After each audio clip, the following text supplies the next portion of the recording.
Dead Smile by F. Marion Crawford. Chapter 1. Sir Hugh Ockram smiled as he sat by the open window of his study in the late August afternoon, and just then a curiously yellow cloud obscured the low sun, and the clear summer light turned lurid, as if it had been suddenly poisoned and polluted by the foul vapours of a plague. Sir Hugh's face seemed, at best, to be made of fine parchment drawn skin-tight over a wooden mask, in which two eyes were sunk out of sight and peered from far within through crevices under slanting, wrinkled lids, alive and watchful like two toads in their holes, side by side and exactly alike. But as the light changed, then a little yellow glare flashed in each. Nurse MacDonald said once that when Sir Hugh smiled, he saw the faces of two women in hell, two dead women he had betrayed. Nurse MacDonald was 100 years old. And the smile widened, stretching the pale lips across the discoloured teeth in an expression of profound self-satisfaction, blended with the most unforgiving hatred and contempt for the human doll. The hideous disease of which he was dying had touched his brain. His son stood beside him, tall, white, and delicate as an angel in a primitive picture, and though there was deep distress in his violet eyes as he looked at his father's face, he felt the shadow of that sickening smile stealing across his own lips and parting them and drawing them against his will. And it was like a bad dream, for he tried not to smile, and smiled the more. Beside him, strangely like him in her wan, angelic beauty, with the same shadowy golden hair, the same sad violet eyes, the same luminously pale face, Evelyn Warburton rested one hand upon his arm. And as she looked into her uncle's eyes, and could not turn her own away, she knew that the deathly smile was hovering on her own red lips, drawing them tightly across her little teeth, while two bright tears ran down her cheeks to her mouth, and dropped from the upper to the lower lip while she smiled. And the smile was like the shadow of death, and the seal of damnation upon her pure young face. "Of course," said Sir Hugh very slowly, and still looking out at the trees, "if you have made up your mind to be married, I cannot hinder you, and I don't suppose you attach the smallest importance to my consent." "Father!" exclaimed Gabriel reproachfully. "No, I do not deceive myself," continued the old man, smiling terribly. "You will marry when I am dead, though there is very good reason why you had better not. Why you had better not," he repeated very emphatically, and he slowly turned his toad eyes upon the lovers. "What reason?" asked Evelyn in a frightened voice. "Never mind the reason, my dear. You will marry just as if it did not exist." There was a long pause. "Two gone," he said, his voice lowering strangely. "And two more will be four, all together, forever and ever, burning, burning, burning bright." At the last words his head sank slowly back, and the little glare of the toad eyes disappeared under the swollen lids, and the lurid cloud passed from the westering sun, so that the earth was green again and the light pure. Sir Hugh had fallen asleep, as he often did in his last illness, even while speaking. Gabriel Ockram drew Evelyn away, and from the study they went out into the dim hall, softly closing the door behind them, and each audibly drew breath, as though some sudden danger had been passed. They laid their hands each in the other's, and their strangely light eyes met in a long look, in which love and perfect understanding were darkened by the secret terror of an unknown thing. Their pale faces reflected each other's fear. "It is his secret," said Evelyn at last. "He will never tell us what it is." "If he dies with it," answered Gabriel, "let it be on his own head." On his head, echoed the dim hall. It was a strange echo, and some were frightened by it, for they said that if it were a real echo, it should repeat everything, and not give back a phrase here and there, now speaking, now silent. But Nurse MacDonald said that the great hall would never echo a prayer when an Ockram was to die, though it would give back curses 10 for 1. On his head, it repeated quite softly, and Evelyn started and looked round. It is only the echo, said Gabriel, leading her away. They went out into the late afternoon light and sat upon a stone seat behind the chapel, which was built across the end of the east wing. It was very still, not a breath stirred, and there was no sound near them. Only far off in the park, a songbird was whistling the high prelude to the evening chorus. "It is very lonely here," said Evelyn, taking Gabriel's hand nervously and speaking as if she dreaded to disturb the silence. "If it were dark, I should be afraid." "Of what? Of me?" Gabriel's sad eyes turned to her. "Oh, no, how could I be afraid of you? But of the old Ockrams. They say they are just under our feet here in the north vault outside the chapel, all in their shrouds, with no coffins, as they used to bury them. As they always will. As they will bury my father and me. They say an Ockram will not lie in a coffin. But it cannot be true. These are fairy tales, ghost stories." Evelyn nestled nearer to her companion, grasping his hand more tightly, and the sun began to go down. "Of course. But there is the story of old Sir Vernon, who was beheaded for treason under James II. The family brought his body back from the scaffold in an iron coffin with heavy locks, and they put it in the north vault. But ever afterwards, whenever the vault was opened to bury another of the family, they found the coffin wide open and the body standing upright against the wall, and the head rolled away in a corner, smiling at it. As Uncle Hugh smiles." Evelyn shivered. "Yes, I suppose so," answered Gabriel thoughtfully. "Of course, I never saw it, and the vault has not been opened for 30 years. None of us have died since then.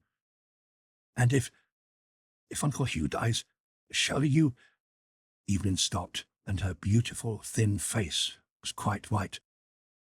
"Yes, I shall see him laid there too, with his secret, whatever it is." Gabriel sighed and pressed the girl's little hand. "I do not like to think of it," she said unsteadily. "Oh, Gabriel, what can the secret be?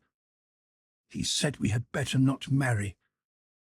Not that he forbade it, but he said it so strangely, and he smiled. Her small white teeth chattered with fear, and she looked over her shoulder while drawing still closer to Gabriel. "And somehow I felt it in my own face." "So did I," answered Gabriel in a low, nervous voice. "Nurse MacDonald—" He stopped abruptly.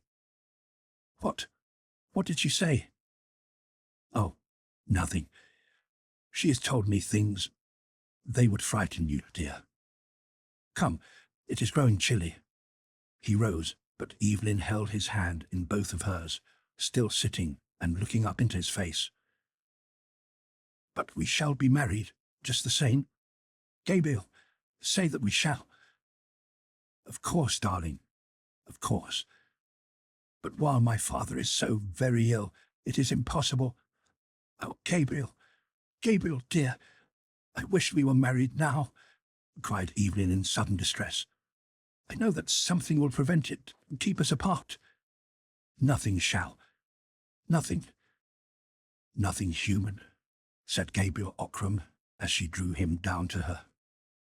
And their faces, that were so strangely alike, met and touched, and Gabriel knew that the kiss had a marvellous savour of evil.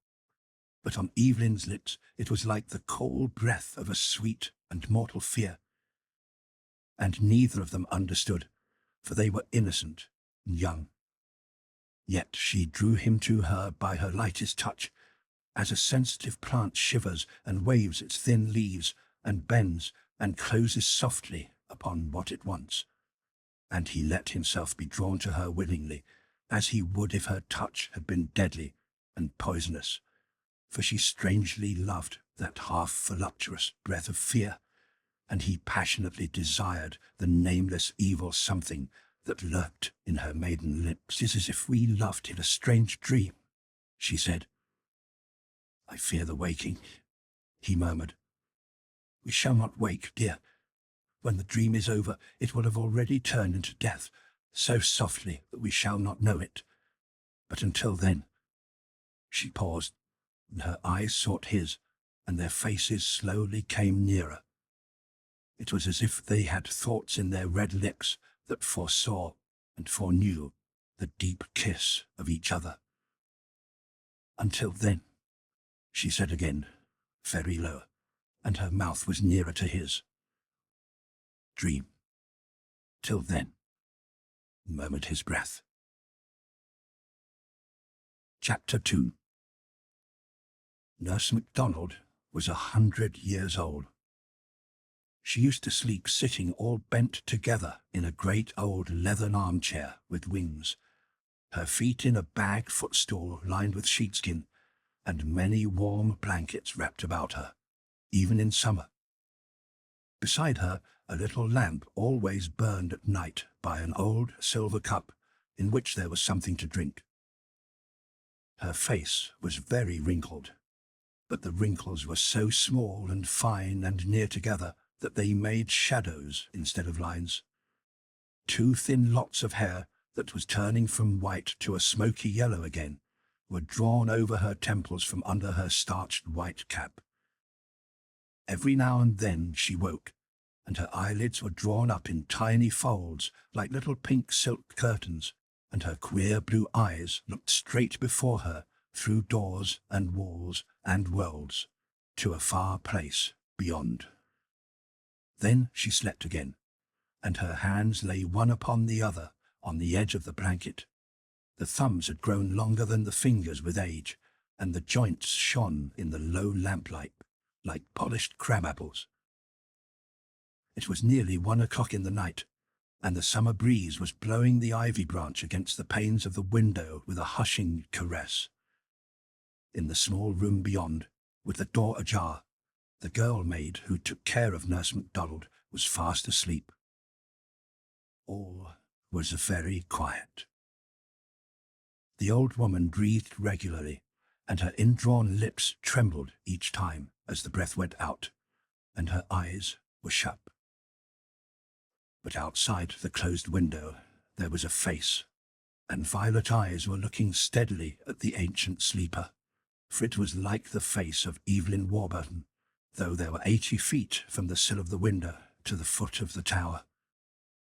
Yet the cheeks were thinner than Evelyn's, and as white as a gleam, and the eyes stared, and the lips were not red with life. They were dead, and painted with new blood.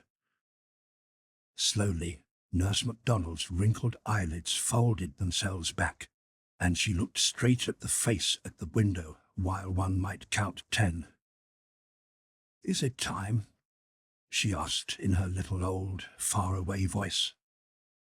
While she looked, the face at the window changed, for the eyes opened wider and wider till the white glared all round the bright violet, and the bloody lips opened over gleaming teeth and stretched and widened and stretched again, and the shadowy golden hair rose and streamed against the window in the night breeze. And in answer to Nurse MacDonald's question came the sound that freezes the living flesh. That low moaning voice that rises suddenly like the scream of storm, from a moan to a wail, from a wail to a howl, from a howl to the fear shriek of the tortured dead. He who has heard knows, and he can bear witness that the cry of the banshee is an evil cry to hear alone in the deep night. When it was over, and the face was gone, Nurse MacDonald shook a little in her great chair. and still she looked at the black square of the window. But there was nothing more there, nothing but the night and the whispering ivy branch. She turned her head to the door that was ajar, and there stood the girl in her white gown, her teeth chattering with fright. "It is time, child," said Nurse MacDonald. "I must go to him, for it is the end." She rose slowly, leaning her withered hands upon the arms of the chair, and the girl brought her a woolen gown and a great mantle and her crutch stick, and made her ready. But very often the girl looked at the window and was unjointed with fear, and often Nurse MacDonald shook her head and said words which the maid could not understand. "It was like the face of Miss Evelyn," said the girl at last, trembling. But the ancient woman looked up sharply and angrily, and her queer blue eyes glared. She held herself by the arm of the great chair with her left hand, and lifted up her crutch stick to strike the maid with all her might. But she did not. "You are a good girl," she said, "but you are a fool. Pray for wit, child, pray for wit, or else find service in another house than Ockram Hall. Bring that lamp, and help me under my left arm." The crutch stick clacked on the wooden floor, and the low heels of the woman's slippers clappered after her in slow triplets as Nurse MacDonald got toward the door. And down the stairs each step she took was a labour in itself, and by the clacking noise the waking servants knew she was coming very long before they saw her. No one was sleeping now, and there were lights and whisperings and pale faces in the corridors near Sir Hugh's bedroom, and now someone went in, and now someone came out, but every one made way for Nurse MacDonald, who had nursed Sir Hugh's father more than 80 years ago. The light was soft and clear in the room. There stood Gabriel Ockram by his father's bedside, and there knelt Evelyn Warburton, her hair lying like a golden shadow down her shoulders, and her hands clasped nervously together. And opposite Gabriel, a nurse was trying to make Sir Hugh drink, but he would not, and though his lips were parted, his teeth were set. He was very, very thin and yellow now, and his eyes caught the light sideways and were as yellow coals. "Do not torment him," said Nurse MacDonald to the woman who held the cup. "Let me speak to him, for his hour is come." "Let her speak to him," said Gabriel in a dull voice. So the ancient woman leaned to the pillow and laid the feather weight of her withered hand, that was like a brown moth, upon Sir Hugh's yellow fingers, and she spoke to him earnestly, while only Gabriel and Evelyn were left in the room to hear. "Hugh Ockram," she said, "this is the end of your life, and as I saw you born, and saw your father born before you, I am come to see you die. Hugh Ockram, will you tell me the truth?" The dying man recognized the little faraway voice he had known all his life, and he very slowly turned his yellow face to Nurse MacDonald, but he said nothing. Then she spoke again. "Hugh Ockram, you will never see the daylight again. Will you tell the truth?" His toad-like eyes were not yet dull. They fastened themselves on her face. "What do you want of me?" he asked, and each word struck hollow upon the last. "I have no secrets. I have lived a good life." Nurse MacDonald laughed, a tiny cracked laugh that made her old head bob and tremble a little, as if her neck were on a steel spring. But Sir Hugh's eyes grew red, and his pale lips began to twist. "Let me die in peace," he said slowly. But Nurse MacDonald shook her head, and her brown, moth-like hand left his and fluttered to his forehead. "By the mother that bore you, and died of grief for the sins you did. Tell me the truth." Sir Hugh's lips tightened on his discoloured teeth. "Not on earth," he answered slowly. "By the wife who bore your son and died heartbroken, tell me the truth. Neither to you in life, nor to her in eternal death."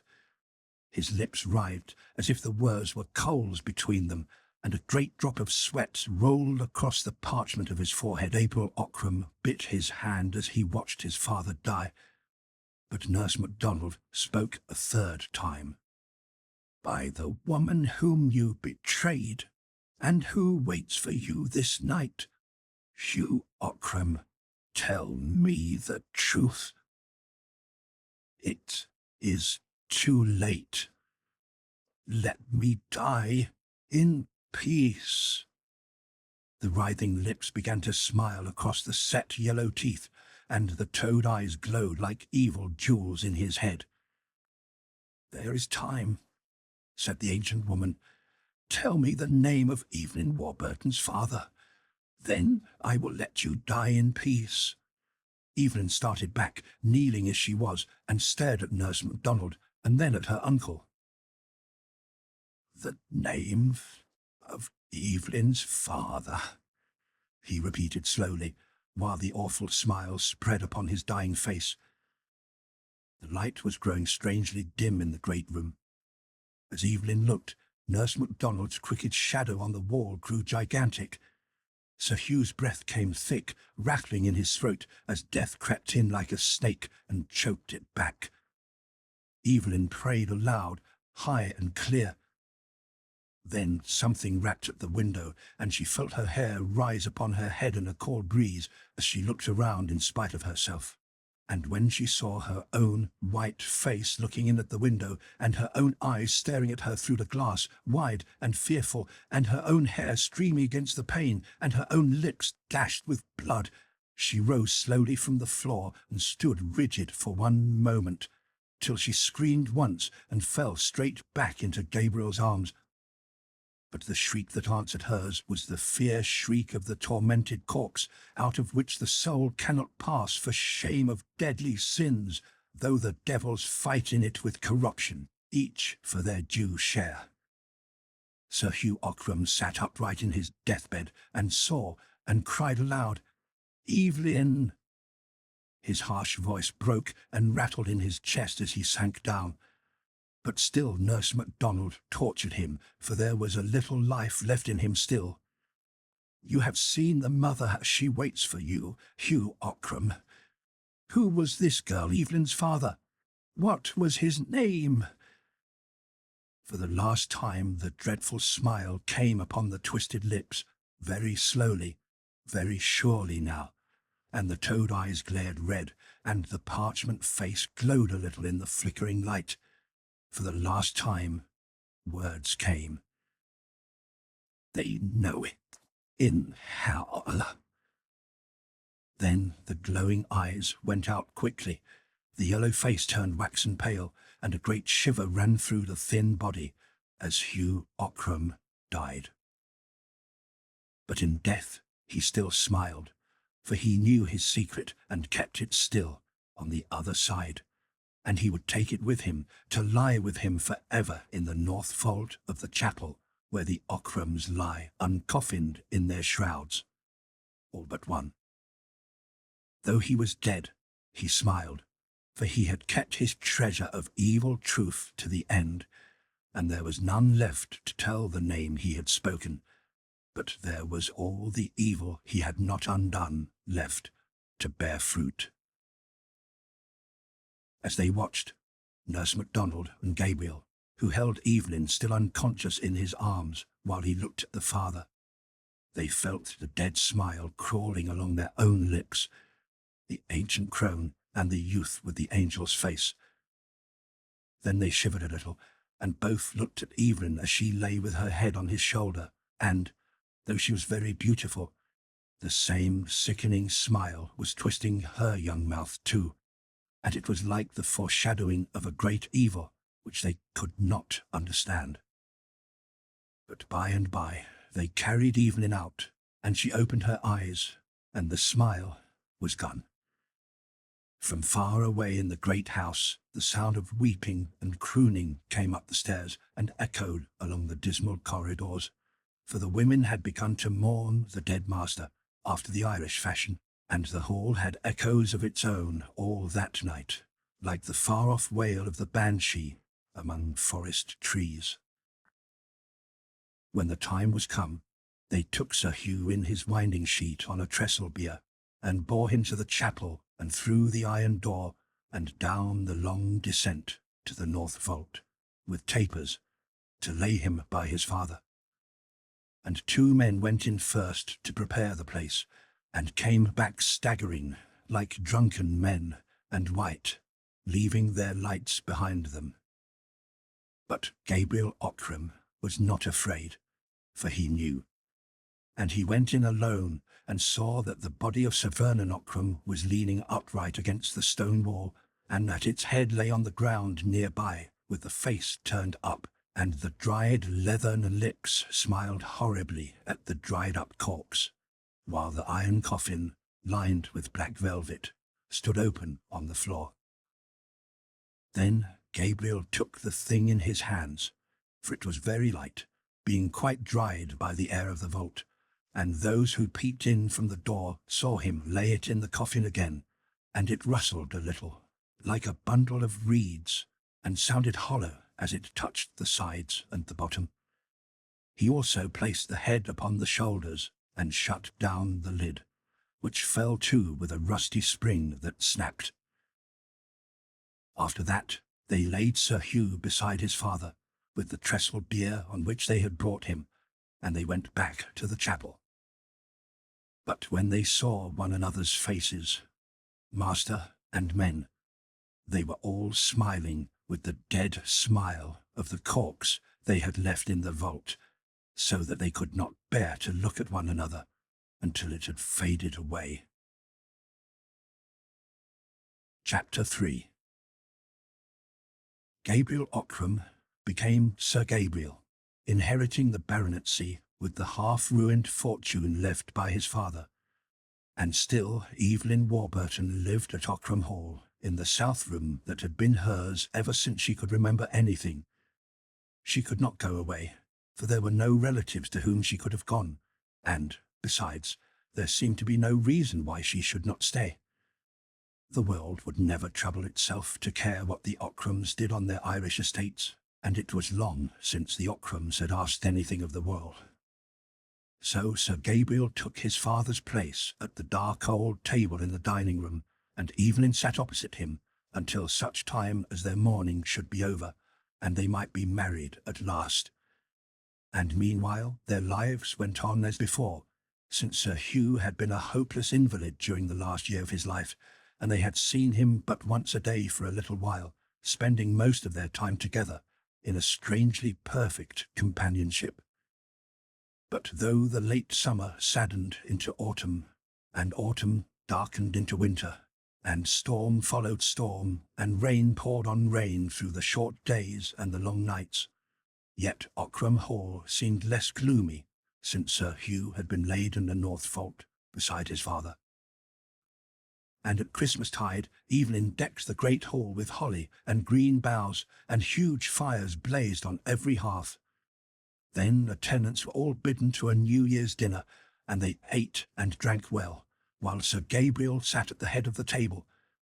Evelyn came in when the port wine was brought, and the most respected of the tenants made a speech to propose her health. It was long, he said, since there had been a Lady Ockram. Sir Gabriel shaded his eyes with his hand and looked down at the table, but a faint colour came into Evelyn's transparent cheeks. But, said the grey-haired farmer, it was longer still since there had been a Lady Ockram so fair as the next was to be, and he gave the health of Evelyn Warburton. Then the tenants all stood up and shouted for her, and Sir Gabriel stood up likewise beside Evelyn, and when the men gave the last and loudest cheer of all, there was a voice not theirs, above them all, higher, fiercer, louder, a scream not earthly, shrieking for the bride of Ockram Hall. And the holly and the green boughs over the great chimney-piece shook and slowly waved as if a cool breeze were blowing over them. But the men turned very pale, and many of them set down their glasses, but others let them fall upon the floor for fear, and looking into one another's faces, they were all smiling strangely, a dead smile, like dead Sir Hugh's. One cried out words in Irish, and the fear of death was suddenly upon them all, so that they fled in panic, falling over one another like wild beasts in the burning forest when the thick smoke runs along before the flame, and the tables were overset, and drinking glasses and bottles were broken in heaps, and the dark red wine crawled like blood upon the polished floor. Sir Gabriel and Evelyn stood alone at the head of the table before the wreck of the feast, not daring to turn to see each other, for each knew that the other smiled. But his right arm held her, and his left hand clasped her right as they stared before them, and but for the shadows of her hair, one might not have told their two faces apart. They listened long, but the cry came not again, and the dead smile faded from their lips, while each remembered that Sir Hugh Ockram lay in the north vault, smiling in his winding sheet, in the dark, because he had died with his secret. So ended the tenants' New Year's dinner. But from that time on, Sir Gabriel grew more and more silent, and his face grew even paler and thinner than before. Often, without warning and without words, he would rise from his seat, as if something moved him against his will, and he would go out into the rain or the sunshine, to the north side of the chapel, and sit on the stone bench, staring at the ground as if he could see through it, and through the vault below, and through the white winding sheet in the dark, to the dead smile that would not die. Always, when he went out in that way, Evelyn came out presently and sat beside him. Once, too, as in summer, their beautiful faces came suddenly near, and their lids drooped, and their red lips were almost joined together. But as their eyes met, they grew wide and wild, so that the white showed in a ring all round a deep violet, and their teeth chattered, and their hands were like hands of corpses, each in the other's, for the terror of what was under their feet, and of what they knew, but could not see. Once, also, Evelyn found Sir Gabriel in the chapel alone, standing before the iron door that led down to the place of death, and in his hand there was the key to the door, but he had not put it into the lock. Evelyn drew him away, shivering, for she had also been driven in waking dreams to see that terrible thing again, and to find out whether it had changed since it had lain there. "I'm going mad," said Sir Gabriel, covering his eyes with his hand as he went with her. "I see it in my sleep. I see it when I am awake. It draws me to it day and night, and unless I see it I shall die." "I know," answered Evelyn. "I know. It is as if threads were spun from it, like a spider's, drawing us down to it." She was silent for a moment, and then she started violently and grasped his arm with a man's strength and almost screamed the words she spoke. "But we must not go there," she cried. "We must not go." Sir Gabriel's eyes were half shut, and he was not moved by the agony of her face. "I shall die unless I see it again," he said in a quiet voice not like his own. And all that day and that evening he scarcely spoke, thinking of it, always thinking, while Evelyn Warburton quivered from head to foot with a terror she had never known. She went alone, on a grey winter's morning, to Nurse MacDonald's room in the tower, and sat down beside the great leathern easy-chair, laying her thin white hand upon the withered fingers.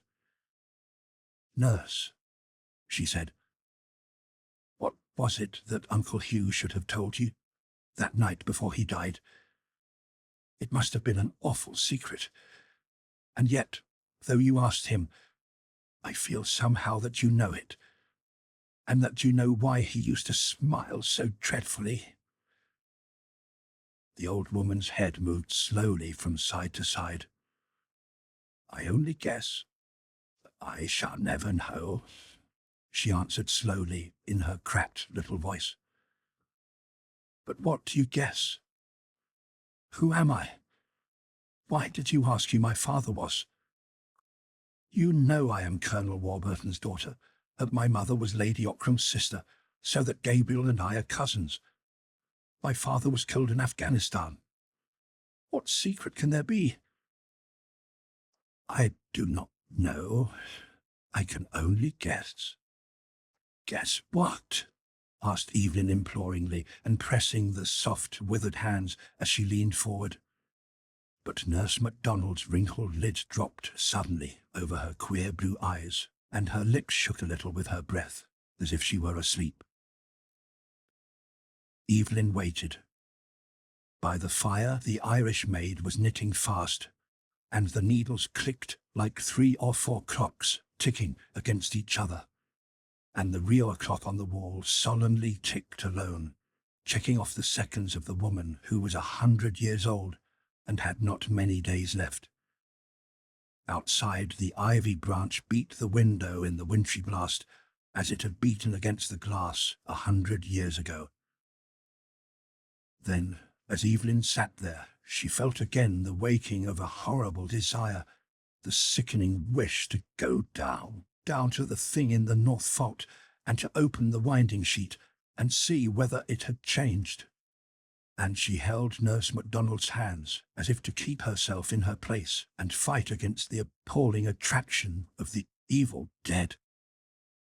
But the old cat that kept Nurse MacDonald's feet warm, lying always on the bag footstool, got up and stretched itself and looked up into Evelyn's eyes, while its back arched and its tail thickened and bristled and its ugly pink lips drew back in a devilish grin, showing its sharp teeth. Evelyn stared at it, half fascinated by its ugliness. Then the creature suddenly put out one paw with all its claws spread and spat at the girl, and all at once the grinning cat was like the smiling corpse far down below, so that Evelyn shivered down to her small feet and covered her face with her free hand, lest Nurse MacDonald should wake and see the dead smile there, for she could feel it. The old woman had already opened her eyes again, and she touched her cat with the end of her crutch-stick, whereupon its back went down, and its tail shrunk, and it sidled back to its place on the bag footstool. But its yellow eyes looked up sideways at Evelyn between the slits of its lids. "What is it that you guess, nurse?" asked the young girl again. "A bad thing, a wicked thing, but I dare not tell you, lest it might not be true, and the very thought should blast your life. For, if I guess right, he meant that you should not know, and that you two should marry and pay for his old sin with your souls. He used to tell us that we ought not to marry. Yes, he told you that, perhaps. But it was as if a man put poisoned meat before a starving beast, and said, 'Do not eat,' but never raised his hand to take the meat away. And if he told you that you should not marry, it was because he hoped you would. For of all men, living or dead, Hugh Ockram was the falsest man that ever told a cowardly lie, and the cruelest that ever hurt a weak woman, and the worst that ever loved a sin. But Gabriel and I love each other," said Evelyn very sadly. Nurse MacDonald's old eyes looked far away, at sights seen long ago, and that rose in the grey winter air amid the mists of an ancient youth. "If you love, you can die together," she said, very slowly. "Why should you live, if it is true? I am 100 years old. What has life given me? The beginning is fire. The end is a heap of ashes. And between the end and the beginning lies all the pain of the world. Let me sleep, since I cannot die. Then the old woman's eyes closed again, and her head sank a little lower upon her breast. So Evelyn went away and left her asleep, the cat asleep on the bag footstool, and the young girl tried to forget Nurse MacDonald's words, but she could not, for she heard them over and over again in the wind and behind her on the stairs. And as she grew sick with fear of the frightful unknown evil to which her soul was bound, she felt a bodily something pressing her and pushing her and forcing her on, and from the other side she felt the threads that drew her mysteriously, and when she shut her eyes, she saw in the chapel, behind the altar, the low iron door through which she must pass to go to the thing. And as she lay awake at night, she drew the sheet over her face, lest she should see shadows on the wall beckoning to her, and the sound of her own warm breath made whisperings in her ears, while she held the mattress with her hands to keep from getting up and going to the chapel. It would have been easier if there had not been a way thither through the library by a door which was never locked. It would be fearfully easy to take her candle and go softly through the sleeping house, and the key of the vault lay under the altar behind a stone that turned. She knew the little secret. She could go alone and see. But when she thought of it, she felt the hair rise on her head, and first she shivered so that the bed shook, and then the horror went through her in a cold thrill that was agony again, like myriads of icy needles boring into her nerves. Chapter 4. The old clock in Nurse MacDonald's tower struck midnight. From her room she could hear the creaking chains and weights in their box in the corner of the staircase, and overhead the jarring of the rusty lever that lifted the hammer. She had heard it all her life. It struck 11 strokes clearly, and then came the 12th, with a dull half-stroke, as though the hammer were too weary to go on and had fallen asleep against the bell.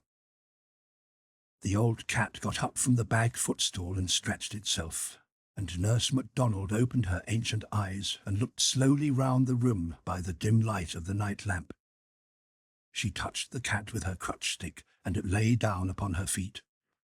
She drank a few drops from her cup and went to sleep again. But downstairs, Sir Gabriel sat straight up as the clock struck, for he had dreamed a fearful dream of horror, and his heart stood still till he awoke at its stopping, and it beat again furiously with his breath, like a wild thing set free. No Ockram had ever known fear waking, but sometimes it came to Sir Gabriel in his sleep. He pressed his hands to his temples as he sat up in bed, and his hands were icy cold, but his head was hot. The dream faded far, and in its place there came the master thought that grasped his life. With the thought also came the sick twisting of his lips in the dark that would have been a smile. Far off, Evelyn Warburton dreamed that a dead smile was on her mouth, and awoke, starting with a little moan, her face in her hands, shivering. But Sir Gabriel struck a light and got up and began to walk up and down his great room. It was midnight, and he had barely slept an hour, and in the north of Ireland the winter nights are long. "I shall go mad," he said to himself, holding his forehead. He knew that it was true. For weeks and months the possession of the thing had grown upon him like a disease, till he could think of nothing without thinking first of that. And now, all at once, it outgrew his strength, and he knew that he must be its instrument or lose his mind, that he must do the deed he hated and feared, if he could fear anything, or that something would snap in his brain and divide him from life while he was yet alive. He took the candlestick in his hand, the old-fashioned heavy candlestick that had always been used by the head of the house. He did not think of dressing, but went as he was, in his silk night-clothes and his slippers, and he opened the door. Everything was very still in the great old house. He shut the door behind him and walked noiselessly on the carpet through the long corridor. A cold breeze blew over his shoulder and blew the flame of his candle straight out from him. Instinctively he stopped and looked round, but all was still, and the upright flame burned steadily. He walked on, and instantly a strong draught was behind him, almost extinguishing the light. It seemed to blow him on his way, ceasing whenever he turned, coming again when he went on, invisible, icy. Down the great staircase to the echoing hall he went, seeing nothing but the flaring flame of the candle standing away from him over the guttering wax, while the cold wind blew over his shoulder and through his hair. On he passed through the open door into the library, dark with old books and carved bookcases. On through the door in its shelves, with painted shelves on it and the imitated backs of books, so that one needed to know where to find it, and it shut itself after him with a soft click. He entered the low-arched passage, and though the door was shut behind him and fitted tightly in its frame, still the cold breeze blew the flame forward as he walked. And he was not afraid, but his face was very pale, and his eyes were wide and bright, looking before him, seeing already in the dark air the picture of the thing beyond. But in the chapel he stood still, his hand on the little turning stone tablet in the back of the stone altar. On the tablet were engraved words, Clavis sepulchri clarissimorum dominorum de Ockram, the key to the vault of the most illustrious lords of Ockram. Sir Gabriel paused and listened. He fancied that he heard a sound far off in the great house where all had been so still, but it did not come again. Yet he waited at the last and looked at the low iron door. Beyond it, down the long descent, lay his father, uncoffined, 6 months dead, corrupt, terrible in his clinging shroud. The strangely preserving air of the vault could not yet have done its work completely. But on the thing's ghastly features, with their half-dried open eyes, there would still be the frightful smile with which the man had died, the smile that haunted. As the thought crossed Sir Gabriel's mind, he felt his lips writhing, and he struck his own mouth in wrath with the back of his hand so fiercely that a drop of blood ran down his chin, and another, and more, falling back in the gloom upon the chapel pavement. But still his bruised lips twisted themselves. He turned the tablet by the simple secret. It needed no safer fastening, for had each Ockram been confined in pure gold, and had the door been open wide, there was not a man in Tyrone brave enough to go down to that place, saving Gabriel Ockram himself, with his angel's face and his thin white hands and his sad, unflinching eyes. He took the great old key and set it into the lock of the iron door, and the heavy rattling noise echoed down the descent beyond like footsteps, as if a watcher had stood behind the iron and were running away within, with heavy, dead feet. And though he was standing still, the cold wind was from behind him, and blew the flame of the candle against the iron panel. He turned the key. Sir Gabriel saw that his candle was short. There were new ones on the altar, with long candlesticks, and he lit one, and left his own burning on the floor. As he set it down on the pavement, his lip began to bleed again, and another drop fell upon the stones. He drew the iron door open, and pushed it back against the chapel wall, so that it should not shut of itself while he was within, and the horrible draught of the sepulchre came up out of the depths in his face, foul and dark. He went in, but though the fetid air met him, yet the flame of the tall candle was blown straight from him against the wind, while he walked down the easy incline with steady steps, his loose slippers slapping the pavement as he trod. He shaded the candle with his hand, and his fingers seemed to be made of wax and blood as the light shone through them. And in spite of him, the unearthly draught forced the flame forward till it was blue over the black wick, and it seemed as if it must go out. But he went straight on, with shining eyes. The downward passage was wide, and he could not always see the walls by the struggling light, but he knew when he was in the place of death by the larger, drearier echo of his steps in the greater space, and by the sensation of a distant, blank wall. He stood still, almost enclosing the flame of the candle in the hollow of his hand. He could see a little, for his eyes were growing used to the gloom. Shadowy forms were outlined in the dimness, where the biers of the Ockrams stood crowded together, side by side, each with its straight, shrouded corpse strangely preserved by the dry air, like the empty shell that the locust sheds in summer. And a few steps before him he saw clearly the dark shape of headless Sir Vernon's iron coffin, and he knew that nearest to it lay the thing he sought.